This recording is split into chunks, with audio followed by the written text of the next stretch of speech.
Babayan, mamimigay po tayo ng ulam tsaka bigas. Ano, sa ating suki. Ano, bigay po tayo ng 1 kilong tulingan at saka 2 kilong bigas. Ulam nila po maghapon yan. Ating ipapamigay kabayan. Doon sa taong karapat dapat pagbigyan. Yung mga hirap makabili ng ulam. Mamimigay po tayo. At napakamura po, oh. Tulingan, yan, oh. Ikaw, gusto mo tulingan? Ha? Oh, meron na pong umaayaw sa tulingan. At katutulingan lang po din namin yung nakaraan. Ngayon kami pamimigay naman namin to. Yan. Ito, tutigos mo nga ang tulingan. Oh, yun. Animin mo ng kilo. Bigay mo dito ng 1 kilo. 120. Tatluhan lang talaga. Oo, sige.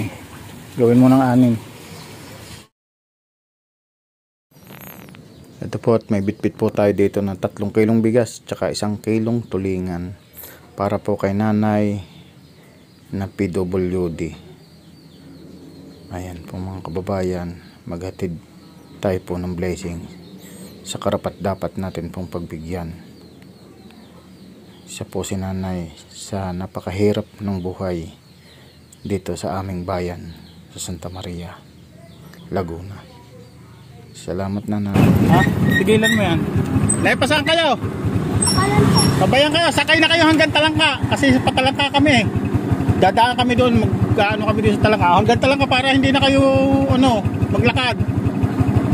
Nakakataparan mo eh. Ha? Ay hindi, kung saan malapit na.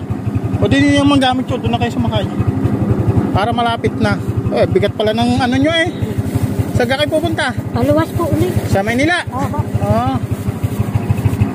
Sakay na natin si nanay. Mga babayan, magbigay po tayo dito ng bigas at ulam. Ulam po natin ay tulingan. Hindi 1 kilo po sila.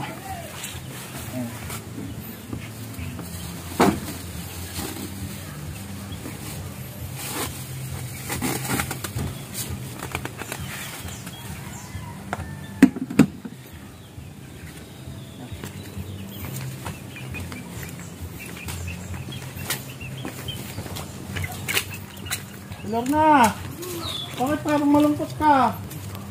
Oh, bigyan kita ng ulam. Huwag kang malungkot, ha? Kumuha ka 2 kilong bigas. Yan, 2. Ano sasabihin? Salamat. Salamat. Yan po si Ate Lorna. Yan. Dito naman tayo kaya dito sa kabilang bahay. Opo. Magandang araw po. Sino kasama niyo dyan? Ano yung anak ko? Bigas, tsaka ulam. Pagpasensyahan nyo na yung aking nakayanan, ha? Opo. Kumusta kayo dito? Mabuti naman po. Ha? Mabuti po. Mabuti? Opo. Pwede bang masilip ang inyong tirahan? Pwede masilip? Sino kasama mo dito? Hindi lang ho, hindi na. Kayo mag-ina? Opo. Ay, bagong ligaw pa lang iyong anak eh. Dito na lang ako. Hindi pa pala nakakapag-base. Nakatawil pa. Damit ko kaya naman na. Nawawala ang damit. Kumusta naman kaya Ate Millie dito? Ay. Ha? Siglo. Ayos lang kayo? Opo. Hindi naman nagkakasakit. Hindi naman po. Ayun. Pasensyahan nyo na. Sinong tao dito? Nandito si nanay. Opo. Ayan, si Ate Lorna. Babayan. Dito. Ate Lorna, anong balita? Ha? Ayos lang. Hindi ka naman nagkakasakit. Hindi. Di salamat sa Diyos at hindi nagkakasakit. Si nanay nandito. Tayo, dalhan mo tayo na si nanay ng isda. Tsaka 2 kilong bigas.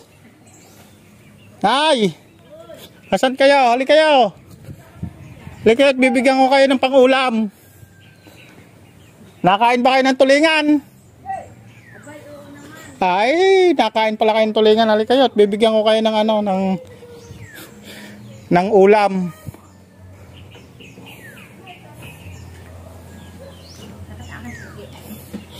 Ayan, si nanay. Oh. Bigyan ko kayong ulam. Nakait pala kayo ng tulingan eh. Oh, tsaka 2 kilog bigas. Oh. Hindi mo ako nakaano. Ha? Ulam nyo yan. Pag kailangan mag-isa, abutan kayo 2 araw na ulam nyo. Tsaka, oh, yan. Maraming salamat. Salamat ng maraming. Ayan, salamat na ha. Salamat Ayan, din. salamat po yan. God bless po sa inyong lahat. Yan, shout out po sa lahat ng ating mga viewers. Yan. Binay, tuloy na kami na. Sana pagpalain kayo ng Opo. talagang may kapal. Taylor na. Tuloy na kami ha. Bye-bye. God bless. Yan. Shout out po kay Ate Lerma Tanaka at kay The Artist, kay Kuya Bal Santos Matubang. Maraming salamat po and God bless po. Bye-bye.